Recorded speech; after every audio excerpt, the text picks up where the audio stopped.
আজকে আশ কিলে কি আশ করতে হলে তোর আলাদা আশ কিনে আনছি ইনশাল্লাহ আজকে পার্টি হবে। আমরা সবাই বন্ধু বান্ধব একসাথে হইছি, আজকে পার্টি হবে। আজ কিনে আনছি, সবার দাওয়াত, ইনশাল্লাহ সবাই চলে আসবেন রাত।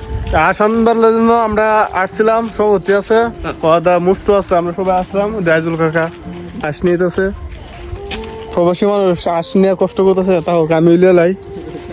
আসসালামু আলাইকুম বন্ধুরা, কেমন আছেন? আশা করি ভালো আছেন। দেখেন আজকে আমরা পার্টি দিয়েছি, তার জন্য আমরা মই মশলা কেনার জন্য চলে আসছি। দেখেন এখন আমাদের আষ্টি জব করবে আমাদের সভাপতি হিসাবে এবং মুস্ত অতি তাড়াতাড়ি আষ্টি জব করতেছে। দুজন অভিজ্ঞ লোক আষ্টি তারা জব করতেছে।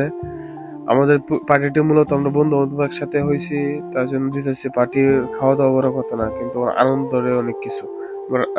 রাত্রে পার্টি বা প্রায় রাত 2টা বাজে আমরা খাওয়া দাওয়া করলাম। দেখেন এই মশলাগুলা প্রায় 12 টাকার এই মশলাগুলো আমরা ব্যবহার করেছি আমাদের এই পার্টিতে। দেখেন আমাদের পার্টির আষ্টি বাছাই করতেছে আমাদের মুর্শিদ মামু আর মুস্তু। পাশাপাশি আমিও ক্লিন করছি, পাশাপাশি আজিজুল কাকাও ক্লিন করছে।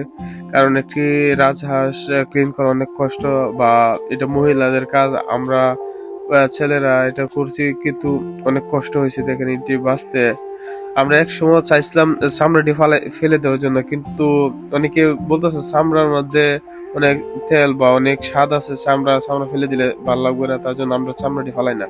দেখেন আমাদের মুর্শিদ মামু কি কাণ্ড করেছে, সে কুড়াল নিয়ে আসছে বাড়ি থেকে, চাইনিজ কুড়াল দিয়ে বলে গরুর মাংস মতো কাটবে, সে কেটে ফেলছে। দেখেন আমাদের ছোট ভাই, সে তাকে দায়িত্ব দিয়েছে মাংসগুলো ধোয়ার জন্য, ধুয়ে নিয়ে আসছে। দেখেন এখন রান্না বসিয়ে দিয়েছি, রান্না কাজ ইতিমধ্যে শুরু হয়ে গেছে।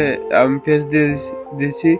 এখন আমাদের রান্না প্রায় মশলাগুলো কষানো হয়ে গেছে। এখন আমি গুস্তগুলো বা মাংসগুলো দিয়ে দেবো। আপনারা পুরো ভিডিওটি দেখতে থাকেন। মাংসগুলো আমরা একে একে দিয়ে দিচ্ছি।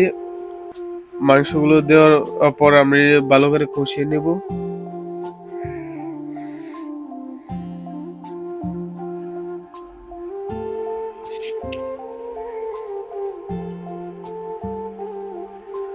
মাংসগুলো প্রায় 50% কষানো হয়ে গেছে।